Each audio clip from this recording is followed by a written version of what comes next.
আসসালামু আলাইকুম। Hello everyone. তো সকালেই ঘুম থেকে উঠে দেখি রোদ এসেছে, তাই অনেক খুশি, কারণ এক সপ্তাহ ধরে বৃষ্টি হওয়ার কারণে আমাদের এদিকে রোদই আসেনি। তো আজকে এই রোদের দিনে আমি কি কি করব সারাদিন সেটাই তোমাদের সঙ্গে শেয়ার করব। তো এখানে আমি চলে এসেছি আমাদের কলতলায়, এসেই দেখি আমার মা যেই কাপড়গুলো আমাদের বৃষ্টি পড়ার কারণে কাচা হয়নি ওগুলোকে ভিজিয়ে রেখেছে, তাই ওগুলোকে আমি কেচে এনে আমার বড়মাদের বাড়িতে মেলে দিই। তারপর আমি ব্রাশ করে মুখ ধুয়ে চা খাবো বলে চলে আসি। এখানে আমি চায়ের সঙ্গে নিয়েছি চানাচুর, বিস্কুট আর আলু ভাজা দিয়ে মা মুড়ি মাখিয়েছিল, ওটাই খেলাম। তারপর মায়ের শরীর একটু অসুস্থতার কারণে মা আমাকে বললো সবজিগুলো একটু কেটে দে, আমি রান্না করব। তাই আমি এখানে সবজি কাটতে বসে পড়েছি।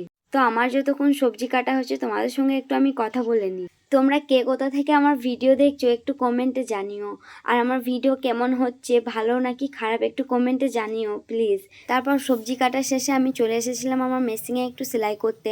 তারপর বড়মাদের বাড়িতে যেই জামাগুলো মেলা ছিল ওগুলোকে আমি নিয়ে আসি গোছাতে। এখানে আমি চুটকি মেরে জাদু করে গুছিয়ে নিয়েছিলাম জামাগুলোকে। তারপর চলে যাই ছাদে। ছাদে যেগুলো মেলা ছিল ওগুলোকে আমি নিয়ে আসি বাড়িতে। আজ মেঘলা দিন, তো ছাদ থেকে আমি তোমাদেরকে একটু ভিউগুলো দেখাচ্ছিলাম। তারপর নিয়ে চলে আসি জামাগুলোকে, এখানেও আমি চুটকি মেরে গুছিয়ে নিই।